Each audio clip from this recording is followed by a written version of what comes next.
This is a presentation of Northeast Streaming Sports.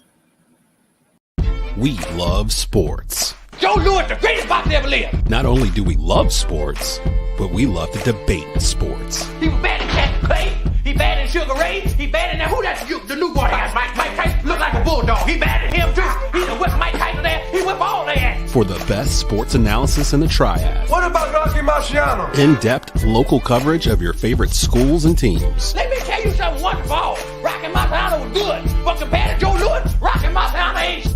And of course, the best sports debate in the triad. Beat Joe Louis's ass. Welcome to Tobacco Road Sports Radio. Joe Louis was 75 years old when he fought. You're welcome.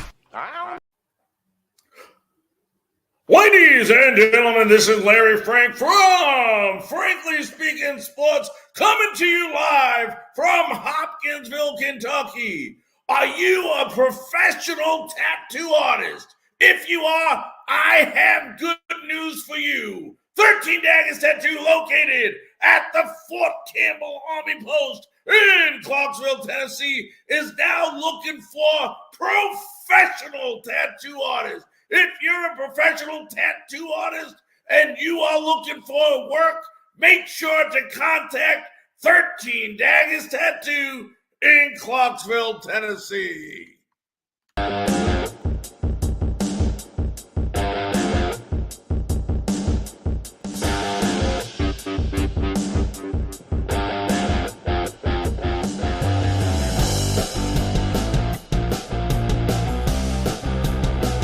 Good evening, ladies and gentlemen, and welcome to another episode of College Football Monday. Hope everyone's doing well, and what a great football week we had, and what a great football week we're about to have. As I'm Larry Frank, joined again today by your co-host, one of the best. I call him the best every week. I call him the best college football analyst in the nation, Zach Mckinnell of the Blue Bloods. And Zach, I want to welcome you here on this Monday evening right now.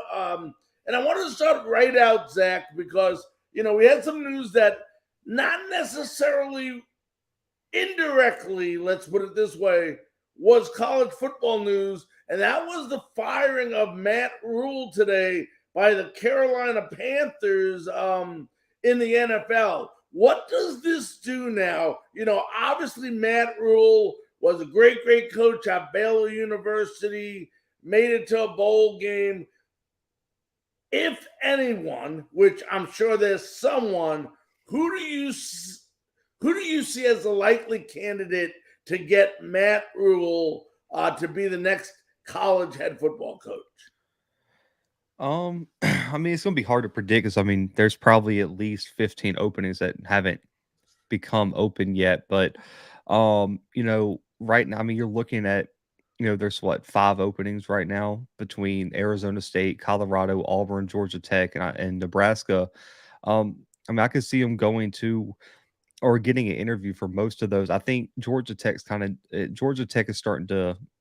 Georgia Tech and Auburn, ADs first, but both of them kind of have their top 3 candidates kind of already solidified for the most part. And maybe, he can separate himself in the interview process and jump into that top 3. But the one I'm looking at is really Nebraska. Is kind of in the region that he established success in at Baylor. But an interesting one would be Arizona State, because he came into Baylor around the time they were going through the turmoil off the field. And maybe Arizona State looks at him as someone who could offer a little bit of stability moving forward under, all the off the field issues that they're dealing with. So I would say Nebraska, Arizona State would be my picks of the jobs that are open now, but don't be surprised if, there's a job opening somewhere along the line later this season or in the postseason that Matt Rhule becomes a strong candidate. But we've seen a lot of coaches fail at the NFL level, come back down and have large amounts of success in college football.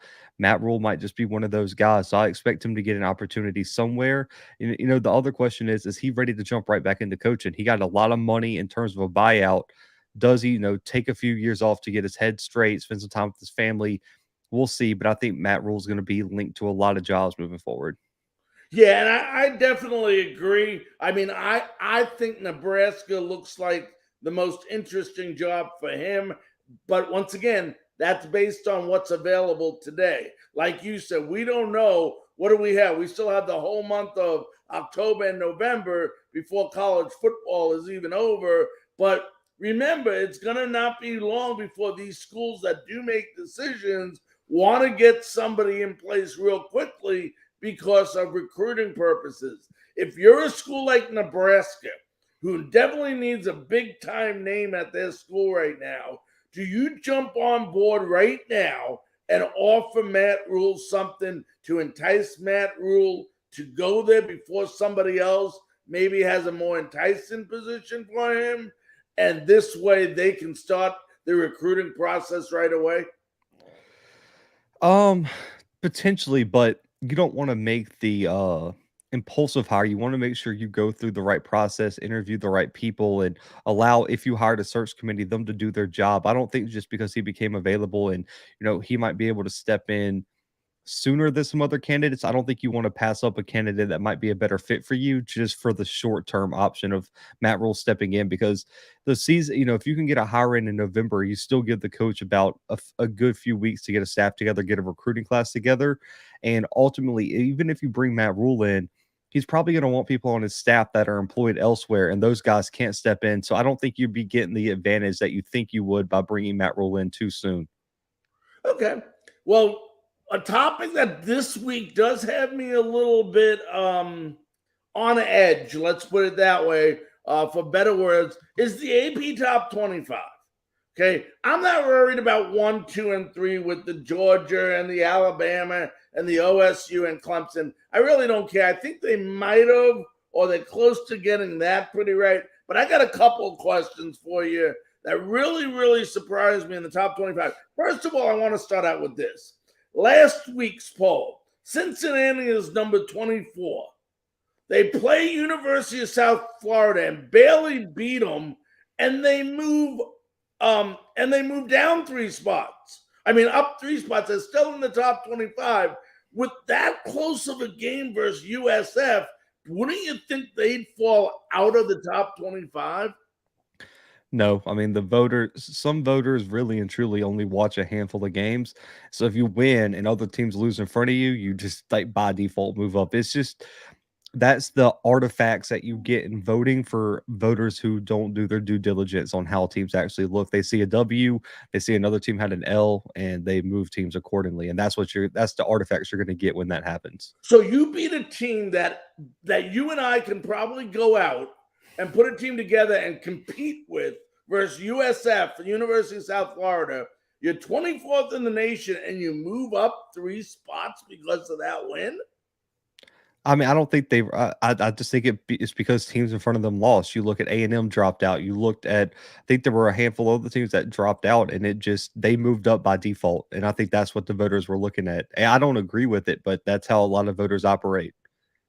One that I didn't agree with, but it's going to take care of itself this week, is North Carolina State ranked 15th. Syracuse is ranked 18th. I think Syracuse is a much better team, and I think this weekend when we go to our game previews, this is one of the games we're going to preview. I think Syracuse, the real winner, is going to obviously take care of itself this weekend since they play against each other.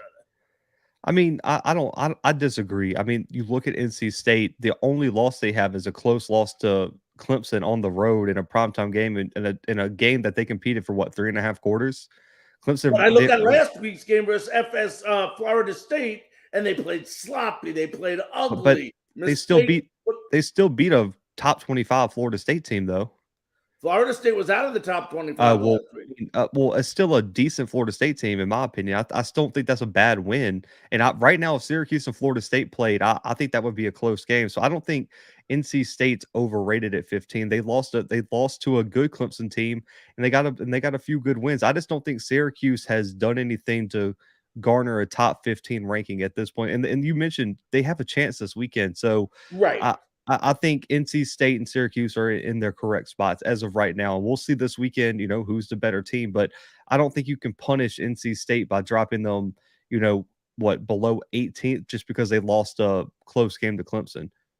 All right, and then the other one is TCU. TCU, I've been on that bandwagon for a while now, and Oregon. Oregon, I think, is overrated. And I know you thought the same thing at one time this year. Now it's close. One's 13, one's 12. Is that right? I mean, I don't think it at this point. I think you're just splitting hairs saying like, okay, well, because I mean, I think there's groups and everything. So I'm a voter for the FCS top 25. I think when you look at like groups of anywhere from 3 teams to 5 teams at certain points at the poll, it's almost like it's where like you can argue like, okay, so the top 3 right now in college football, Georgia, Ohio State, Bama, like however you want to rank them, like I'm cool with, like it'll work itself out in the end. Then you got like 4, 5, 6, and 7 in the poll, and Clemson, Michigan, Tennessee, USC. You can argue all you want, like where they go, it'll work itself out at the end. I just think splitting hairs from 12 to 13, I think it's such a minor difference that eventually we're going to find out Oregon's got some big games coming up. Same for TCU. I think both of these teams moving forward will be just fine. I mean, Oregon's lost to Georgia. Given it was a blowout loss, I don't know if TCU fares much better against Georgia. Well, I'm glad you said that because it segues me right into the results from the week. It was only a week ago we sat here and somebody that I know very well that is sitting next to me said, there is no way, and you know what, that TCU will beat Kansas. I wouldn't be surprised if Kansas beats them by 50 points. And then you said, I'm only kidding, but I think it's going to be a blowout. What is it going to take for Zach Mckinnell to start believing in Max Duggan and this TCU team? I mean, listen, Dugan played well, but let's just be honest. If Daniels doesn't go out of that game, I think it's different. But that's football.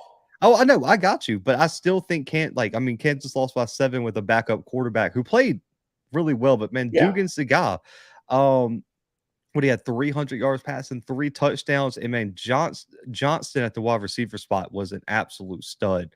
14 receptions for over 200 yards. I mean, he was all over the field for TCU. I thought they played a great game, man. The offense is explosive, and I thought Bean for Kansas, he looked good coming in. He did. I don't know. Listen, for Les Miles being at Kansas for as long as he was and not having a damn quarterback, they seem to have a lot of really good quarterbacks in Kansas all of a sudden. And so I'm looking at Les Miles a little bit sideways because Bean came in through for 262 and 4 touchdowns and just thrown into action. I think both of these teams are really good. I'm glad they didn't punish Kansas as much as I thought they would because it took a lot for Kansas to get ranked. So I thought, man, even with a backup quarterback loss, they were just going to tank because people just said it's Kansas. And so I'm glad they reflected that. I really would like to see, I don't know how you feel, Oklahoma State's going to be tough. Texas with Quinn Ewers looks legit because Quinn Ewers is that guy. But I would not be surprised or hate if Kansas and TCU got to have a rematch in the Big 12 championship because this was one hell of a game. Yes, it was. Between these two teams. And I think both of these teams are great. But man, listen. This is a game that went back and forth, Zach. It wasn't like one team was blowing it out and this and that. This was one of those games you love watching because it's good football and each way it's going back and forth type football. You got to give Sonny Dykes credit.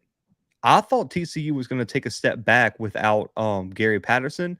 They look extremely electric on the offensive side of the ball, and that goes back to Sonny Dykes' offensive mind. But, man, TCU looks legit. They're in the top 15. They should be. And that looming matchup between them and Oklahoma State is going to be one hell of a matchup between a really good Oklahoma State defense and a great TCU offense. All right, let's go ahead over to the next game, which I don't think was a surprise to any of us. Tennessee, LSU.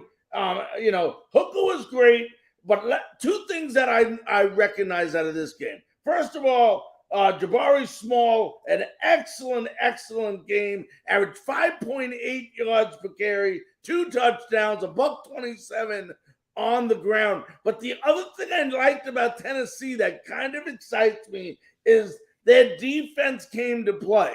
They only allowed 55 yards rushing to this LSU team. They sacked Daniels 5 times, had 2 turnovers. You got to really give a lot of credit. We're always giving credit to this powerful Tennessee offense, but you got to give some credit to the defense this week. I think the line setters and the fans, they disrespected Tennessee this week. The fact that they were a 3-point favorite over what I consider not a very good LSU team was disrespectful. Absolutely. And I mean, you said it.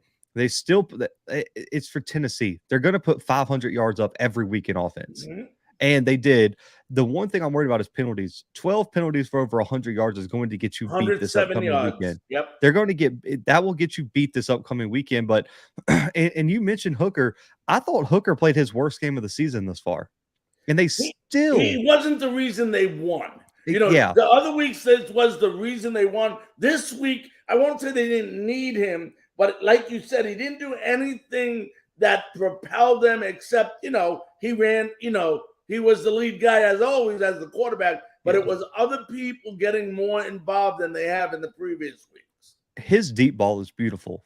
Yeah, he throws the deep ball so perfect, and I mean he's working himself up into first round consideration at the NFL draft as well.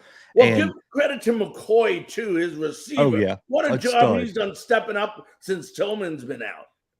I agree, and I mean, and Hyatt too. I think he had the 2 big touchdowns this weekend.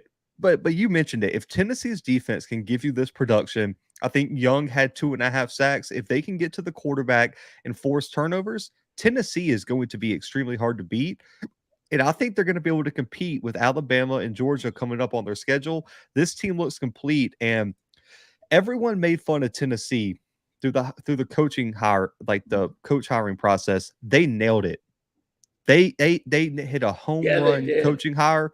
Man, they have been great in the transfer portal. And I just want people to say, do you remember when this all happened, Zach? They were the laughing stocks. They had all these issues at Tennessee, and now they're hiring Josh Heupel, and everyone's like, he was probably the last guy. He might not have even been on the initial list of people when they wanted to do interviews, but nobody wanted to go to Tennessee.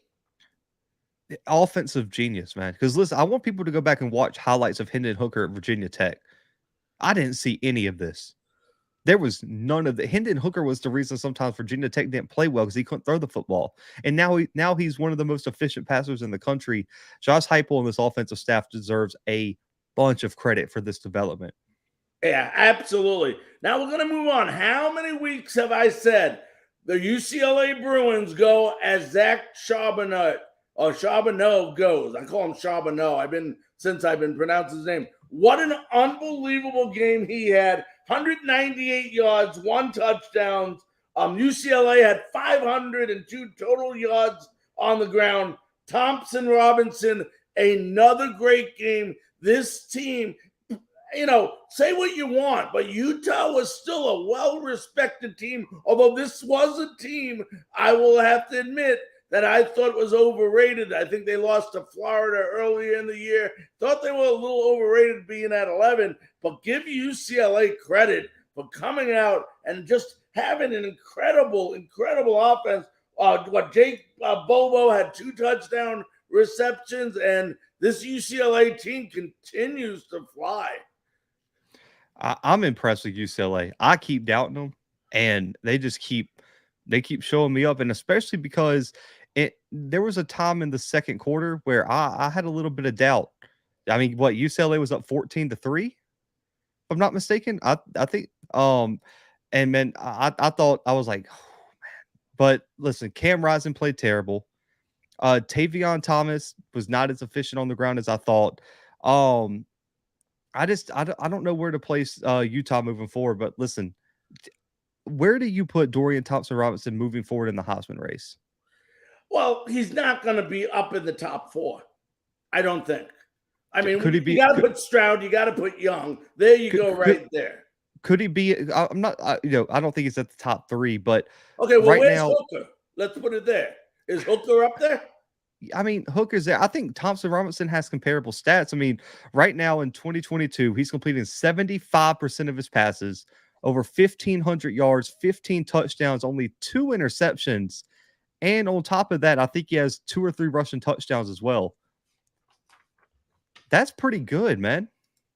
Well, I'm looking at some of these other guys. I mean, obviously Bryce Young. I mean, I tell you who I like, and you're going to laugh at me, but he won't be in the race. I like Dugan. Oh, Max okay, Dugan. Dugan. I thought you were gonna say Corum again. I was like, I know you're high on Corum. No, I like the guy that the quarterback from Fordham who's having the outstanding year. Oh, Demorit. Right, Demore. But I don't think the competition he's playing, very rarely do you see. It's got to be something just unbelievable.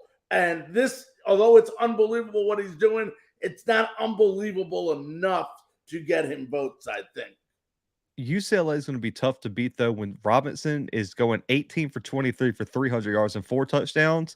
And then you got Charbonnet rushing for 200, averaging 9 yards per carry.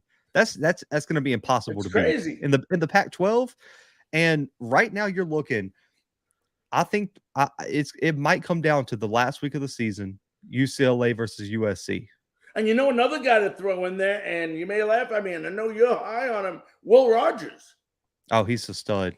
Oh, my goodness, he's a so stud. You got so many. We talk about this week after week, but then you can't have 8 people in a Heisman race. You know what I'm saying? Oh, can you? I don't know, but it's not going to, they got 4 finalists, I believe it is, that they narrow it down to.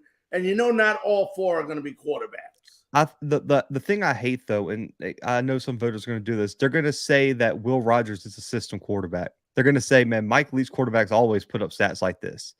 And I think they're going to take away from, even though they shouldn't, because, I mean, right now, Will Rogers has thrown for 2,100 yards and 22 touchdowns. That is how many interceptions? ridiculous. Nearly, what, 3. 3. Right.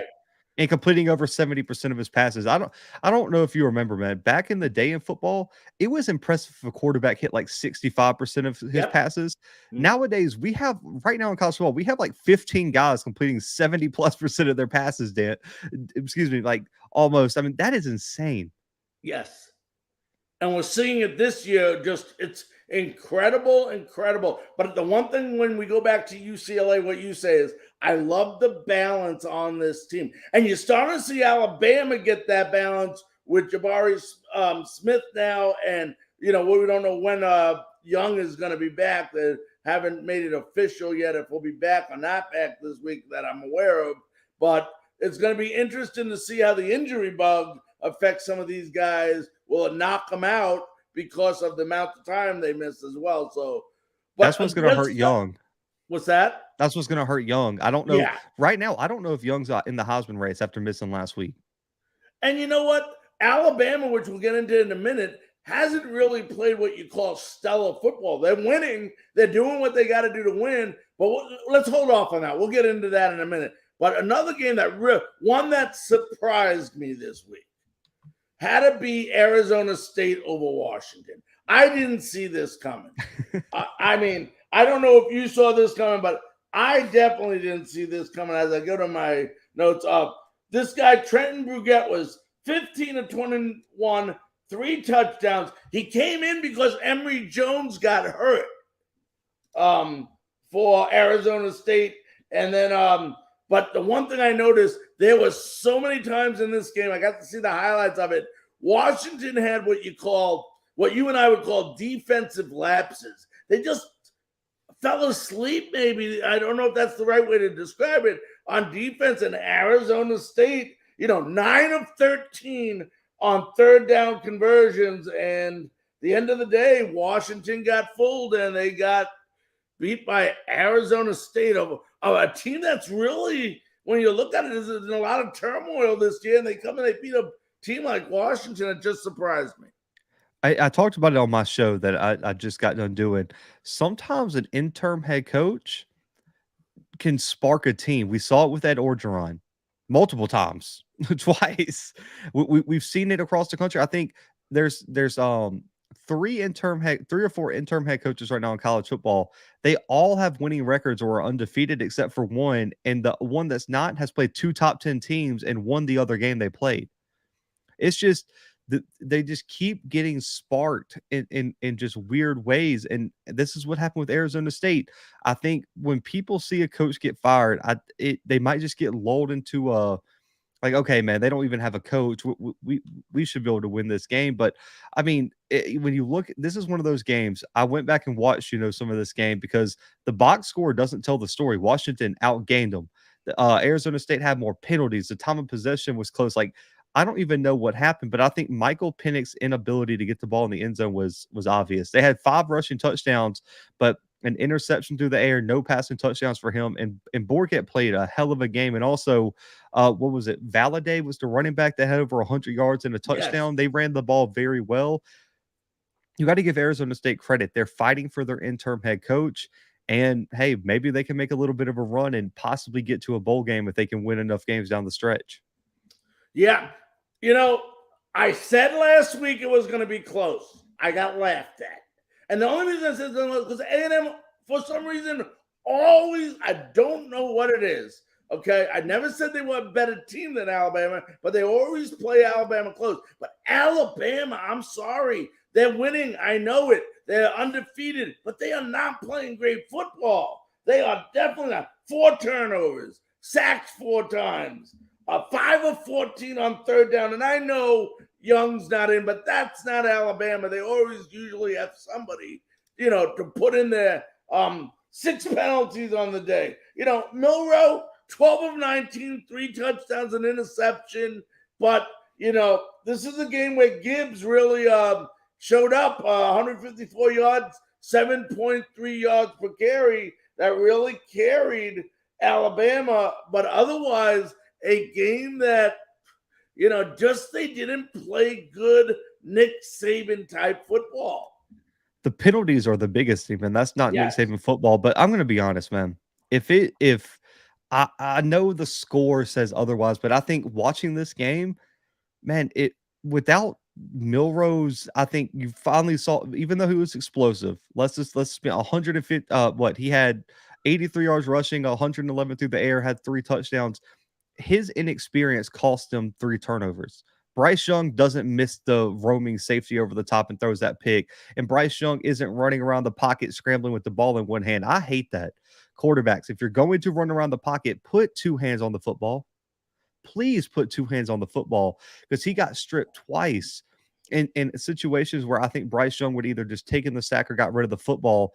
Without those 3 turnovers, because the other one was on someone else, without those 3 freshman turnovers by Milroe, I don't think this game's even close. And so I do think Bama is a better team. I love Gibbs. I don't know how you feel. We've been talking about him week after week here. He's an NFL running back. Yeah, no doubt. There's no doubt about it. And, the one thing, but I want to mention, and I don't want it to go unnoticed, and I'm not knocking Bryce Young, but even with Bryce Young in there, they haven't looked that great. Not like the team we saw last year. Don't get me wrong. We know Bryce Young, and we know what he brings to the table, but they've still been making a lot of 10 penalties in games where Bryce Young was playing, just not being crisp as they were in years past. Yeah, I agree. This Bama team has some flaws. It's still just, and I agree with Wayne here. This is the first time I thought Milroe looked like a freshman, because he looked legit against Arkansas, and he still looks great. He's super athletic, but he made 3 big freshman mistakes that I think kept A&M in this game. If Young plays this game, even with them not looking great, I think Bama wins this one by 2-3 touchdowns easily. Yep, and it doesn't get any easier this week, which we'll talk about a little later. Let's go ahead and see if we can get Rodney on the phone. I'm going to pull some stuff up here for a minute. See if there we go. Let's see how nope, we don't want that. No, I don't want that. I'm trying to get him. Let's see. Oh, that's a nice one. We got that one. All right, we'll try to go with this one. How's that? Let's see. All right. Let's give him a call. I don't know if you're going to be able to hear him or not, Zach, but I'm going to do my best this way, okay? All right. Okay, so we got this one. And then if I go to this one, that's just him talking. We could do. And I'm just trying a couple different things. What is this one? All right. That's different.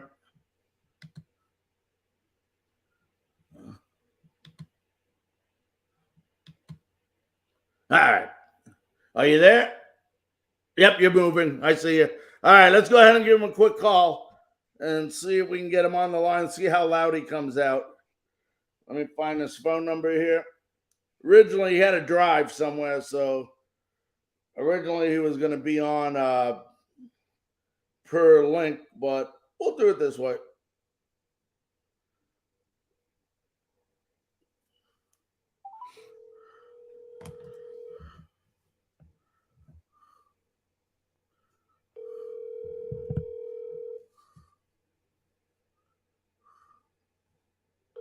Hello.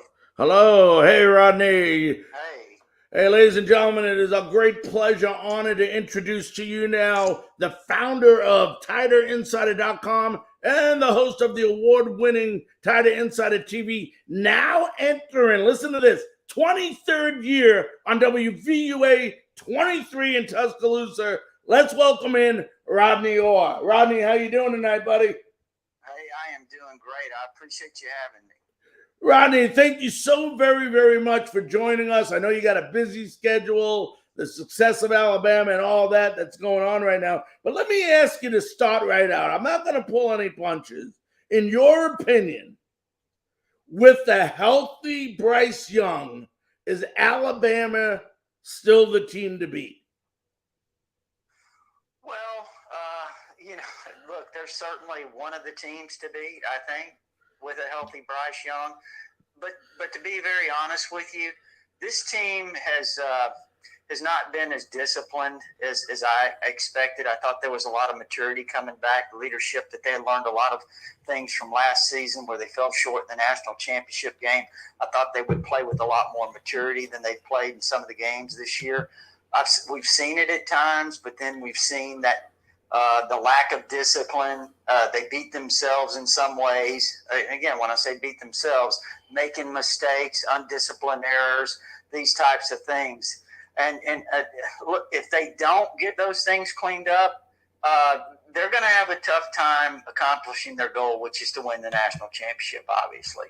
Yeah, and Zach, my co-host Zach Mckinnell and I, we were talking about this before you came on, but this is probably the first time in a long time where, despite the 6-0 record that they have, this has been probably one of the more undisciplined teams when it comes to the penalty bug hitting this team. How, Nick Saban, the guy, the disciplinary, everything we hear about, how do they go about correcting these penalties that, it's sometimes hitting double digits in certain games?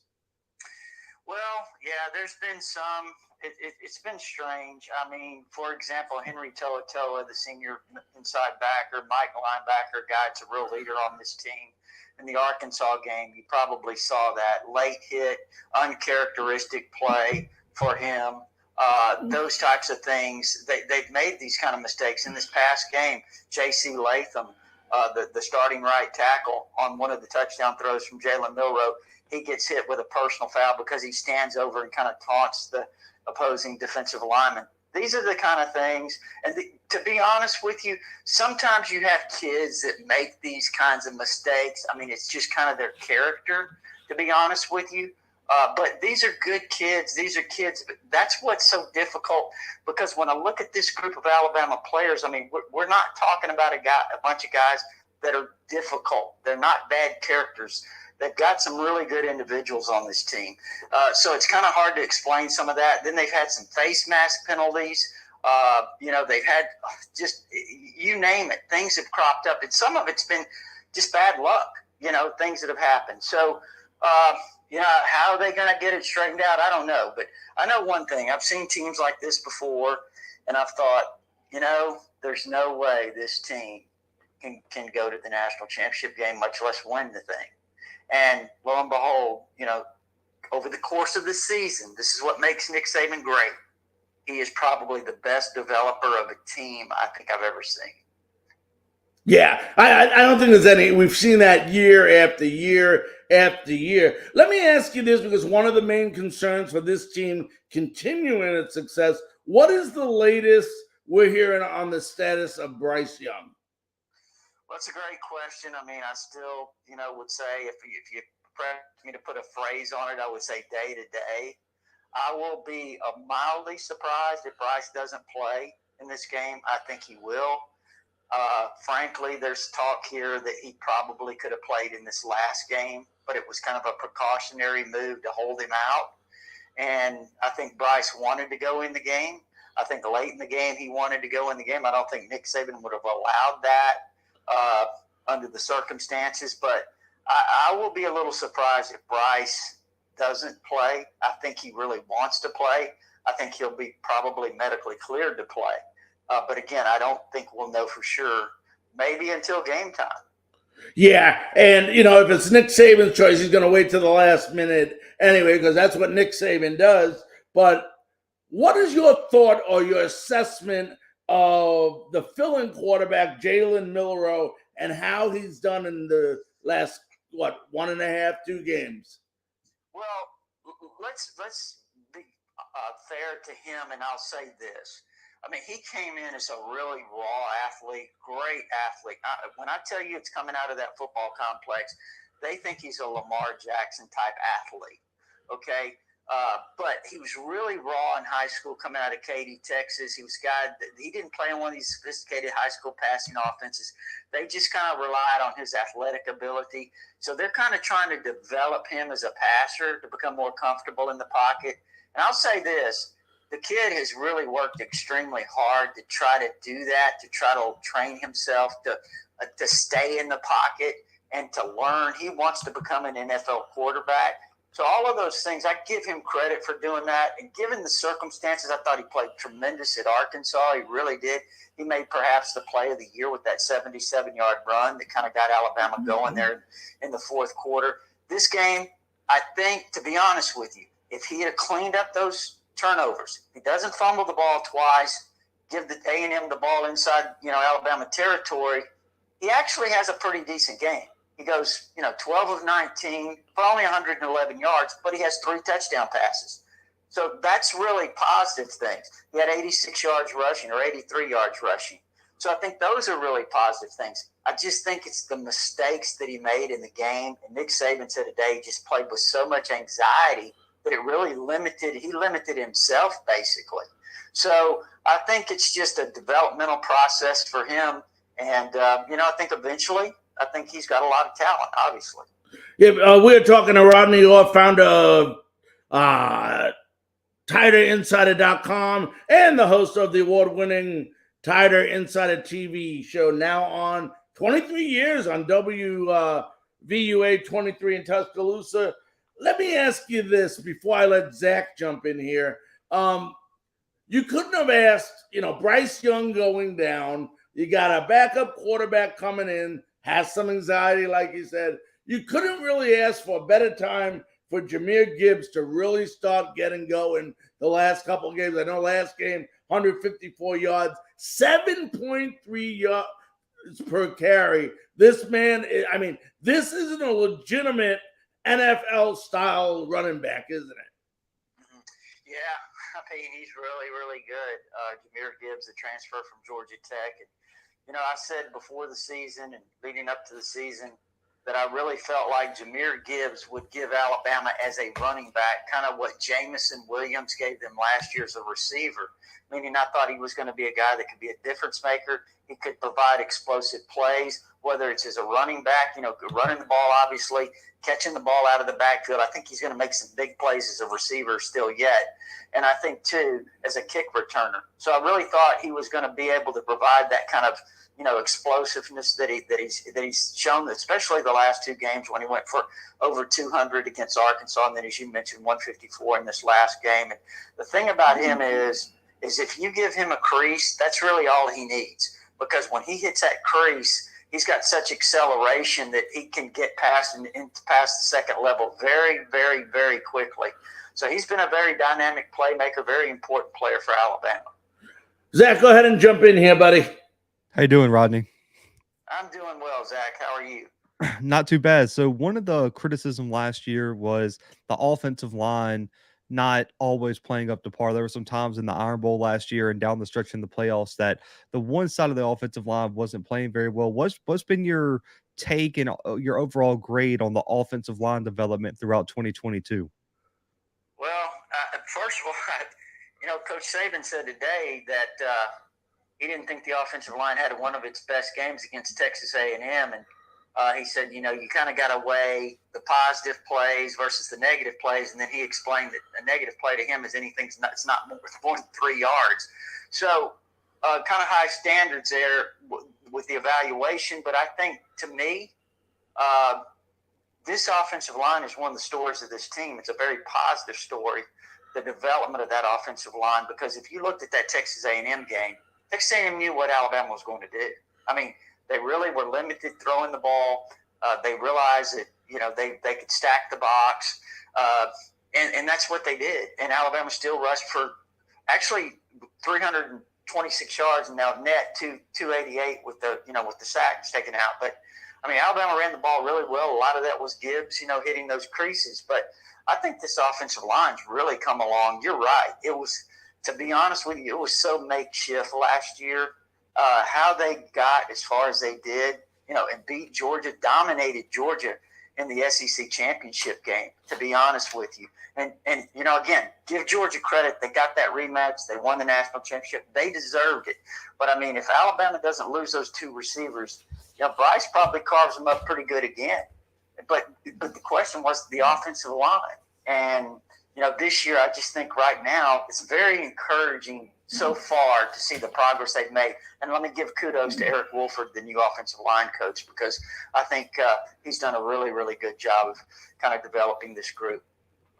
Absolutely. And I mean, a top 6 matchup this weekend on the road, on both sides. Give me one matchup that you see in Tennessee that you think Alabama can exploit. And on the flip side, what's one matchup that Tennessee can exploit that kind of worries you as you've been covering this Alabama team? Well, I would say, for Alabama, and let's just say Bryce is going to be Bryce. I just think that the opportunity to find some holes in that secondary of Tennessee's, they're giving up over 300 yards a game, through the air. And I think the mixture of the ability to throw the ball, the receivers that are developing here now with Bryce, and then also the run game, the real balance that they have. You look what Florida did to them. Anthony Richardson had 453 on them, career day. They had a pretty good running game against Tennessee, 141, I think it was.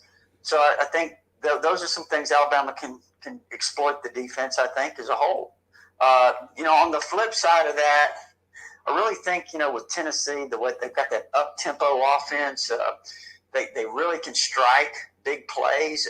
Last year's game, for example, they hit 3 big plays on Alabama, 3 big pass plays. Other than that, they really didn't do a whole lot offensively. It's kind of surprising. I think there was like a streak there of 6 or 7 straight series that Tennessee went 3 and out against the Alabama defense.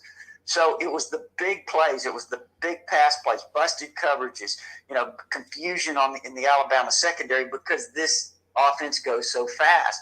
And if they get you off balance, they can strike with big plays. But I think here's the key for Alabama. You got to stop the run game. You got to stop Jabari Small. Yep.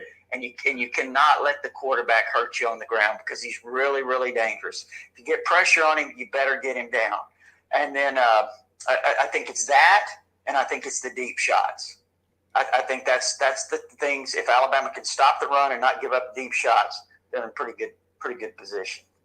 And it's been a running joke, I know, because I'm an Auburn grad, so I kind of keep my finger on everything. It's been a running joke with Alabama fans about the streak right now with the wins over Tennessee, and this is really the first time in a long time that Tennessee's been this good. What's been the narrative around Tuscaloosa going into this game? Are Bama fans looking at this one a little bit different, or do you feel like there's a quiet confidence around Tuscaloosa that Bama is going to be able to continue that streak? Listen, I think the way the thought process is that Tennessee's a really good team. I mean, they're top 6 right now. What can you say? I mean, they looked really good against LSU. Even though they had a tight game with Florida kind of made that tight at the end. And all you can really say is that they're one of the most explosive offenses in the country. They're undefeated. Mm-hmm. You're playing at their place. They're going to be rabid. This is going to be a zoo up there. Yeah. I mean, it's going to be crazy. The question is can Tennessee kind of harness the emotion of all this? Because sometimes you get in a situation like this, and you almost get overwhelmed with emotion. And, it's like Nick Saban says, I'll tell you guys this. He's the best there is at managing all the external stuff. And what I mean by that is, for example, everybody's talking about this streak. Nick Saban will tell them it doesn't matter what happened 10 years ago, 10 days ago. This doesn't matter. It's what's going to happen is what's going to matter the most is who blocks, tackles, who executes the best. And I guarantee you that's really what his focus is on this game. So the streak and all that stuff, it's not really something that, they talk about. And Rodney, this is a game where when you really look at this game, you got two explosive offenses, no doubt about that, playmakers on both sides of the ball. But you mentioned something earlier, and even when Bryce Young was playing, before he just got hurt, it seemed even on the offensive side of the football that at times, even with Bryce there, it was hit and miss. And then when he was, getting things done right, like you mentioned, stupid, bonehead mistakes or penalties that are not customary of a Nick Saban team. This is going to need to be, and I think you'll agree with me, a heck of a lot more crisper of a game for Alabama, especially going on the road into Neyland, that they can't afford to make these type of mistakes when they're facing a quarterback in Hooker, as aggressive as he is, a dual-type quarterback. He's a quarterback that doesn't turn over the ball a lot. Right. No, he doesn't have an interception this year. Nope. And you're 100% right. I mean, they've executed better this year. They've been clean. They've been very impressive, and Alabama frankly hasn't. And that's the real thing right here. When I say Tennessee has a real chance in this game, do I think Alabama's a more talented team? Yes, I do. Do I think they're probably a better team in terms of, if they play 10 times or whatever that might be, the best talent wins? Yeah. But that's really not what it is. I mean, this is a team, Tennessee, that even though they've got some issues in the secondary and overall defensively, they give up some stuff. They're only giving up 17 points a game. Yeah. So they're keeping people out of the end zone. So that's a key. But here's what I would say is, I think you just hit the nail on the head. If I'm Alabama, and my biggest concern is, how are we going to execute? Are we ever going to get out of our own way? And I mean, because if this team gets out of their own way, then nobody's going to beat them. Right. But I'm not sure they can get out of their own way. I'm really not. And that's the key. I mean, it's like you said, hit and miss offensively. I mean, you got receivers. You go through games and you say, okay, you're starting to see the rhythm develop. A few weeks ago against Vanderbilt, right before the Arkansas game, you could see that rhythm developing. You could see Ja'Cory Brooks coming around, Trayshawn Holden, Isaiah Bond, the young freshman, Kobe Prentice, Jermaine Burton, getting in the mix a little bit more. But then all of a sudden, you got guys dropping balls. Ja'Cory Brooks dropped a couple of in the Arkansas game. There's been some others guys that have had some drops. Cameron Latu, the tight end, has been inconsistent. Mm-hmm. So you follow what I'm saying? It's the inconsistency that you're talking about. And can a team turn that around in midseason? I mean, I really don't know. We'll see. And it's not just one guy. It seems like the bug is hitting everyone. Everybody, yeah. It's amazing. It really is. And it's frustrating. The Alabama fans are frustrated by it. I mean, here you are, like you said, you're, number one in one poll, number three in the other, and all of these things. You've got a great team, but it has been hit and miss. And that's something that we really felt like this team was going to kind of be more in sync, because they were hit and miss last year. A lot of that was on the offensive line. They had some injuries, obviously, at receiver, and at running back. So right now, I would say the most encouraging thing to me about this Alabama offense is they are developing a really good running game. The offensive line seems to be at times taking over the line of scrimmage, so you can rely on that, I think. And then, let's see if Bryce can get hopefully healthy and then kind of get some of these receivers to step up on a consistent basis. Zach, do you got any other questions for Rodney before we go? Rodney, I guess the only question we have left, because Zach is done and I'm pretty much done, is how do you see this one playing out? Well, I haven't really thought. Our TV show tomorrow, I have to make my prediction. We've been doing that for 23 years. And I'll tell you what, I got a really good record, and it's all because of Nick Saban. But you know, listen, the thing that really kind of in this game that really kind of sticks out to me, and it's the point you made, and that's just the execution that Tennessee's had this year. Yeah. And you know, how is this? But will this Alabama defense? Now, this Alabama defense played pretty well. Okay, so they're one of the top defenses in the country. Now, if they get there and they dominate the line of scrimmage and they stop the run and they don't give up big plays, then it may not matter if the offense misses here and misses there. I mean, because, you know, if they can hold Tennessee to 24, you know, maybe even 27 points or whatever, then all of a sudden, you know, I think Alabama can manage that offensively. I think that Tennessee may have a tough time holding Alabama down, but if Alabama cannot gift wrap this game to them, I can just tell you that. They can't give them 4 turnovers like they did Texas A&M and expect to win. All right, my friend. Well, listen, Rodney, we're going to find out soon enough here. We want to thank both of us. Want to thank you so very, very much taking time out of your busy schedule to join us on our College Football Tuesday show. Guys, I greatly appreciate it. Y'all take care. Good luck. All right, buddy. Be safe. You too. Take care. All righty. That was Rodney Orr, founder of the TigerInsider.com. Zach, before we go into next week's game, as I pull a couple of these, stay with me a minute while I pull these things down here. All right. There we go. Were you and I back? There we go, buddy. Before we go into next week's game, because we just talked about Alabama and Texas A&M, we talked briefly about NC State. The one surprise to me last week, and I'll tell you what, I don't know what this team is doing because they play so bad some weeks and they play so darn good. What do you make of Notre Dame? Michael Mayer, 11 receptions. They beat BYU. I don't know where to place them. I mean, I think we're finally seeing that, one, BYU possibly was extremely overrated coming into the season. And then two, Marcus Freeman slowly turning this thing around. And all those people that counted him out early are starting to get looked at a little bit sideways. I told people, man, give Marcus Freeman some time. It's going to be okay.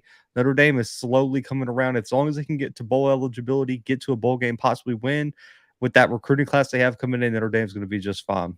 Yeah, I agree with you 100%. I'm surprised. I've never been a huge Notre Dame fan, but I got to give credit where credit's due. The last couple of weeks, they've really started to get that portfolio and show, you know, the image of their coach and their play on the field. And it's something that Notre Dame fans should be really, really excited about in the upcoming years while he's there.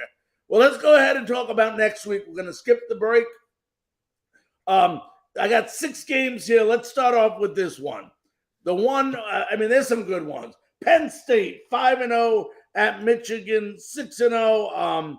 J.J. McCarthy for Michigan has to have a similar game that he had last week versus, who was it? Was it Indiana they played last week? Indiana.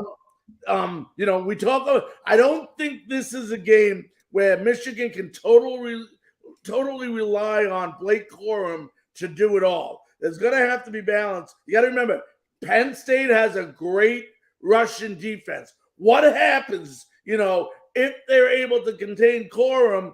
I mean, what else can they do?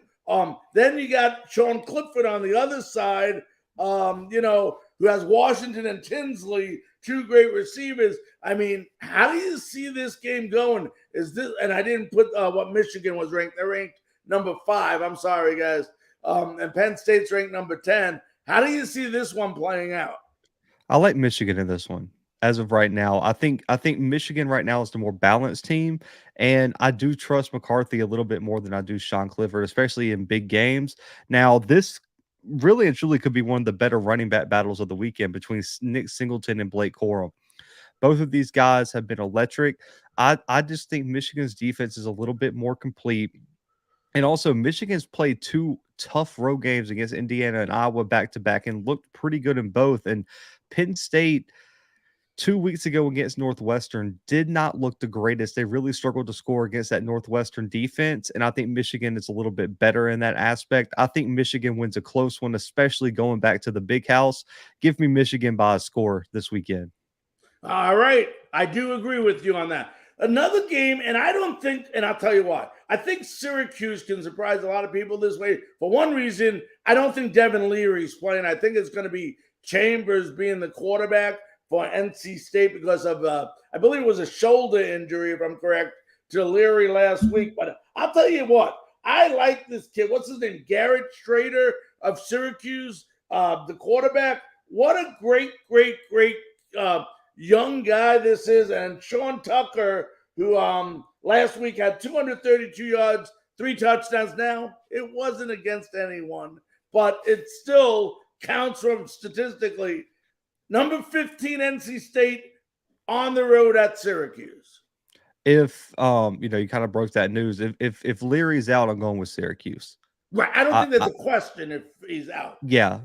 Give me Syracuse. I like Garrett Schrader at quarterback. Tucker's been great at the running back. Syracuse is the favorite now that Leary has been announced out, by the way. Syracuse is a 3.5-point favorite.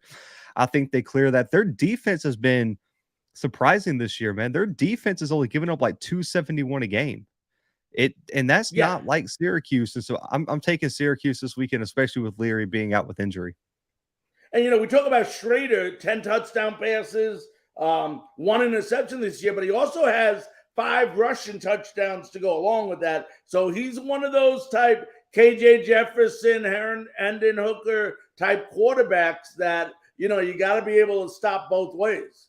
Yeah, I just think Syracuse has a really great balance on their team, something that they haven't had in a very, very long time.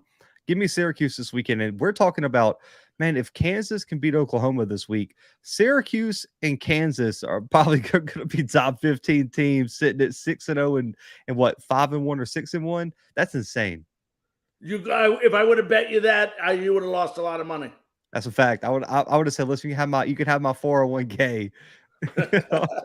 Well, buddy, here's a game. We just talked about it with Rodney, but we didn't really we talked about this Tennessee team. We talked about this Alabama team. We know Alabama has to play a crisp game. They can't afford some of the mistakes they made versus maybe some weaker opponents, but I am not counting Tennessee. You said A&M would not win last week. You were right. They didn't win. But are you going to say without a doubt that Tennessee cannot beat Alabama at their home field? Tennessee is in a whole other stratosphere compared to A&M. Right, but I'm just using an example. Yeah, so I think Tennessee has a great shot. I think Bama's a 7.5-point favorite. I think this game's going to come down to one. I want to see the health of Bryce Young because, yes, it could have been last week. He was held up precautionary. You never know. Once you have an injury, especially shoulder, is he a little bit more hesitant to follow his instincts because sometimes just his playmaking ability can be special. And also, does Tennessee's offensive line hold up against a very talented front seven against Alabama? We have not seen Hendon Hooker yet really have a lot of pressure in his face. That's a big one, man. Shout out to my guy Wayne. I know he's a big supporter of the show. And I'm going with Alabama in a close one here. I know I'm expecting an electric environment in Knoxville, by the way. I cannot wait to see game day and see that game. I know it is going to be packed to the rim, and it's going to be I think this is going to be the best game day atmosphere we've seen all season. Give me Bama by 7, though. I think it's a close game. I think Tennessee, gets underneath the spread, but I just trust Alabama's defense to make 1 or 2 plays to win this game. All right, buddy. Last week I won with this pick. Let's see how you are going to react this week. Oklahoma 5-0 at number 13. TCU 5-0. Oklahoma State. Oh, is it Oklahoma State? Yeah. Yeah, why did I put Oklahoma? I'm sorry. Yeah, because Oklahoma, got beat 49-0 last week by Texas. They got destroyed, but man, this is a tough game to predict because I thought Oklahoma State's defense has really taken a step back, losing their defensive coordinator to Ohio State. I know what? I'm riding with you this weekend, man. I got TCU winning this one. And TCU's the favorite, by the way. I don't know if you knew that. TCU's a 3.5 point. But they won last week too versus Kansas, weren't they? Yeah, I think so. But I'm going with TCU this week. I trust Dugan. And this Oklahoma State defense, which was top in the country last year coming in, is giving up almost 25 points per game and over 400 yards. per game on the defense side of the football. I expect Dugan, Miller, that offense to have a big game. Give me TCU in a close one over Oklahoma State. I like that. I like it big. Here's a game I don't know why I have up here because I don't think there's any question that Mississippi State wins, whether Levis is back or whether he's not back because he's injured too. So you got all these guys. Kentucky played without him last week, lost. But I think Mississippi State is one of those teams that is just starting to get playing well. And I'm not going to say they're a top 4 team, but I think they're better than Kentucky. They're a 7-point favorite. Give me 3 times that. Mississippi State by 20 plus. It's not going to be close. Yeah, especially if, let me see if my notes. Levis, I believe Levis is out, if I'm not mistaken. Yeah, that's what I was just checking. I'm switching it around. Yeah, here it is. Because they lost by 10 to South Carolina last week, and South Carolina is atrocious. And I think Will Rogers is just going to light them up anyway. Yeah, I agree. Okay. All right, buddy. A game that I thought might be closer than it was, but Utah seems to be falling off a little bit. This Trojans team is unbelievable, man. I mean, we don't hear, for some reason on the East Coast, we don't hear as much about them as Alabama and all these other teams. But this is a good USC team. Utah's the favorite. Did you know that? That's crazy. They're a 3.5-point favorite. How? I mean, I'm asking you. I mean, Utah's coming off a 10-point loss to UCLA on the road and is a favorite over number 6 USC. And can you imagine? You bet on USC, it's considered the underdog. You're going to win money. After we get off this show, I'm calling my previous co-host Brandon in Louisiana. I'm putting a bag on USC this weekend. Give me USC. Utah's defense did not play well last week. I think Caleb Williams is more explosive than even Dorian Thompson-Robinson. Give me USC in a big, I guess, upset win over Utah. I don't even think – I think they win by more than 14 versus Utah. It could be. I can't believe they're an underdog. That's insane to me. All right, buddy, let's wrap it up here. I know Florida State losing some tough games. Clemson is playing well. I mean, they really are. Is this one of those games that Clemson is going to rout, or is it a closer game than it appears to be? I don't know. I think Clemson's defense is the reason this one isn't very close. Florida State's on a 2-game losing skid. They lose 2 competitive games. Let me say that to Wake Forest and NC State. Clemson's better than both of those teams. Yes. I trust DJ this year. Will Shipley is the X factor. And man, the Clemson defense has not taken a large step back without Venables. Give me Clemson in a close win on the road. I do think Florida State keeps it competitive, though. I don't see that one being a blowout. All right. I ask you this every week. And first of all, I ask you, any other games out there? Maybe one that I didn't mention that is intriguing. Yeah, you missed the game of the week, man. Which number 1 versus number 2? Who? Number 1 versus number 2. South Dakota State, North Dakota State this weekend. Oh, FCS. Yeah. I forgot FCS. You're right. So the number 1 team in the country, North Dakota State, facing number 2, South Dakota State. And I believe it's the biggest, one of the biggest rivalries, 2:30 p.m. Central Time, ESPN Plus. This is a big one, man. The North Dakota State really struggled last week with a very, very bad Indiana State team. South Dakota State blows the doors off of South Dakota, held that team to 6 first downs and less than 150 yards of total offense. South Dakota State's rolling. Do not be surprised if the Jackrabbits win 4 straight over the Bison this weekend and take over that number 1 spot in the FCS. Yeah, can't believe I forgot to write that one down. Yeah, see, you got to keep me on my toes sometimes. I do forget sometimes. Hey, go ahead. Oh, it's a great game, and also, I think. I know you're really high on DeMorit. If you're looking for another quarterback to really buy into, tune into an Incarnate Word game, man. Lindsey Scott has been going insane. He's a Nicholls State transfer, and they go and play Nicholls State this weekend in a big matchup with Incarnate Word in the Southland. Last week, man, in the first half, in 2 quarters of playing, he threw for 400 yards and 7 touchdowns in 2 quarters. And this is a guy who, listen, his stats last year, he had 16 touchdowns, 11 interceptions for 2,000 yards last year in Nicholls in like 13 games. This year for Incarnate Word, 2,100 yards, 27 touchdowns, 2 picks, completing 75% of his passes. That's crazy. And that's taken over for Cameron Ward. Yeah, So no pressure, right? No pressure at all. And with a first-year head coach who has never been a head coach before. It's amazing. That's why we love this game so much. You know, I ask you this also every week. Which team in the top 25 has the most to lose from a ranking standpoint, and which one has the most to gain? I think let me pull back up the top 25. I got to really think about this one. I think Bigger Kansas win for Tennessee than it is for an Alabama loss.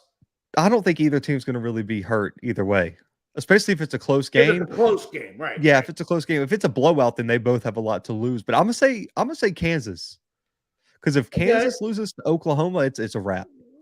Kiss the top 25 goodbye for the rest of the season. You have no shot anymore. You were so high on those guys too. But I know Oklahoma hasn't looked good, but talk about just a defining win if Kansas beats Oklahoma convincingly on the road. Talk about just in terms of brand is huge. And I also want to give a shout out James Madison in the top 25. We didn't mention them earlier. Number 25. They come up from FCS, undefeated, win over App State, and they're probably right now the best team in the Sun Belt. And the worst part is they're not even eligible for postseason because of their what's it called, the move up rules, where they got to have like a waiting period before they can win the conference. Like James Madison at 25, a year after they came up from the FCS, and this is crazy, Larry, they probably, if they were still in the FCS, wouldn't be the best team in the FCS. Insane. It's amazing. I tell you what, there's a lot of good football, and I know a lot of people concentrate on FBS, AP top 25, but you go to that FCS, you mentioned the Dakotas, who I've given people fits, for the last couple of years, even when they play a Power 5 school, they competitor. I think they beat Penn State a couple of years ago. I remember they had Iowa one State. of the Dakotas, but I can't remember. It was like 6-7 years. But nevertheless, there's good football out there to be watched. Don't just think. Last question somebody wanted me to ask you. I don't think it's a big deal, but we'll close with this. What do you think of the deal with Deion Sanders? And it's just football, man. Come on. Right, and that's what I say. But is Deion getting a little too big for his own head? No, I mean, listen, you got the right to trash talk, and he said he was going to go in there and they were going to win, and they did. And, I feel like people look at it in such a binomial way where it's like either right or wrong, or like there's only two choices. Like, man, there's some gray area. Like Deion has the right to say whatever he wants to talk trash because he keeps winning. Beat him and then you can shut him up. But until someone beats him, he has all the right to talk. And then two, the other coach can feel some type of way. And he has every right to express that. It's just, man, it's just football. Like, when did we start being like, do you know how, man, you've been watching football for longer than me because you're a little bit older than me. How many times have we seen this? We have seen coaches at midfield not want to shake hands, not hug, and go back and forth in press conferences, and everyone's just all bent out of shape because I get it, because it's prime time. But man, at the end of the day, it's football, and everyone was appalled that there was cussing and a little push here, and like, everyone was upset. And it's like, man, that's football. Like, I don't know if you've been to a little league or a high school game. There's worse stuff that happens in those games. Like, oh my gosh, yes, there is. Come on, man. It's just, I think people. Well, it wasn't Deion. It was the other coach that. Yeah.